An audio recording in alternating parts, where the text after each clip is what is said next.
You are listening to DWIZ 882 AM, a commercial radio station owned and operated by Aliw Broadcasting Corporation, authorized by the National Telecommunications Commission with station license number 2100, effective from January 1, 2024 to expire on December 31, 2026. Radio station DWIZ 882 AM operates with a power of 50,000 watts. Our studio is located at the 20th floor, City State Center, 709 Shaw Boulevard, Barangay Oranbo, Pasig City. And our transmitter is located at Osmeña Street, Barangay Pag-asa, Obando, Bulacan. DWIZ 882 AM is operated and maintained by the following personnel, duly licensed by the National Telecommunications Commission. Electronics and Communications Engineer, Eugene C. Castro with PRC license number PECE 808.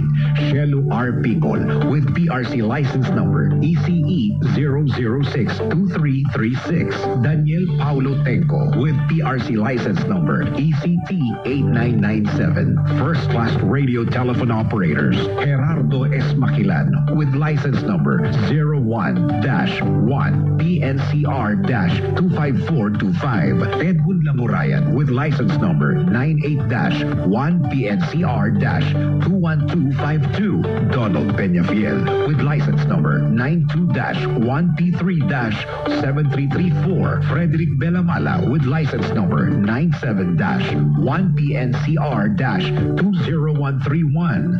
Wener Contejino with license number 01-1 PHF-25494. DWIZ 882 AM now concludes another day of broadcasting.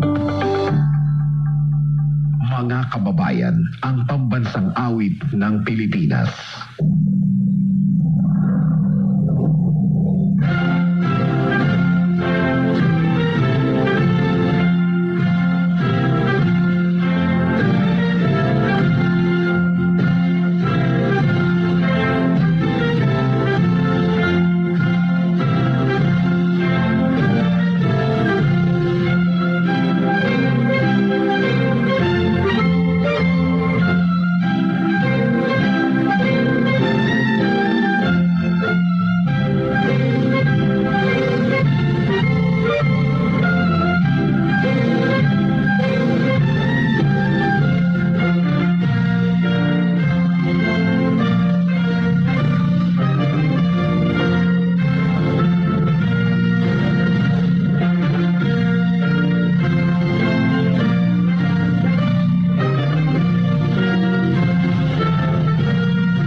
Makibalita kay Senyor Balita. Araw-araw, Lunes hanggang Biyernes, kasama si Ray Pacheco. Live na mapapakinggan sa DWIZ.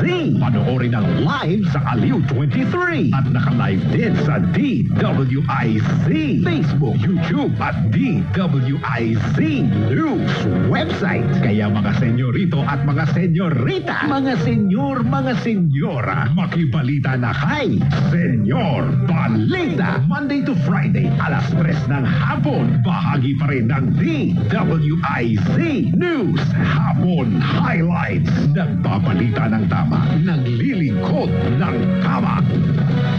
DWIZ.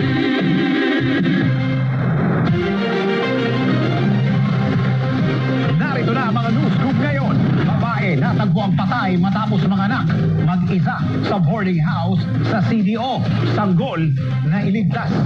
Viral video ng remix na Philippine National Anthem, pinuna ng netizen.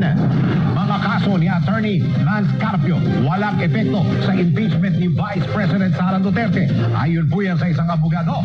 Gobyerno na lagay sa kahiya-hiyang sitwasyon, makaraang bigong makuha at maiuwi sa bansa si Zaldico.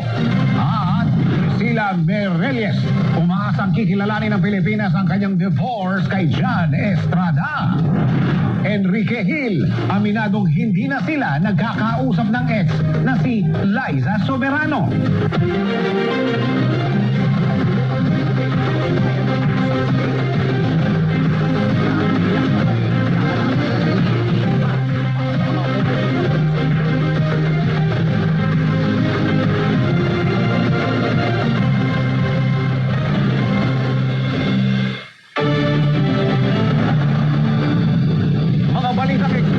Mga balitang na-scoop mismo ng DWIZ News Team. Ito ang DWIZ News Scoop.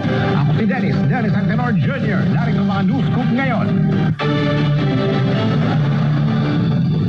Babae natagpo ang patay matapos manganak. Mag-isa sa boarding house sa Cagayan de Oro. Sanggol na iligtas. Alamin natin ang news scoop ni Angelo Baeño. Natagpuang wala ng buhay ang isang babae sa loob ng isang CR ng isang boarding house sa Lower Balua sa Cagayan de Oro City. Samantala ligtas na nasagip ang kanyang bagong silang na sanggol. Kinilala ang biktima sa alias na Jessa, residente ng Opol, Misamis Oriental. Ayon sa pulisya, natagpuan ang babae na walang malay at may indikasyon na kakapanganak lamang. May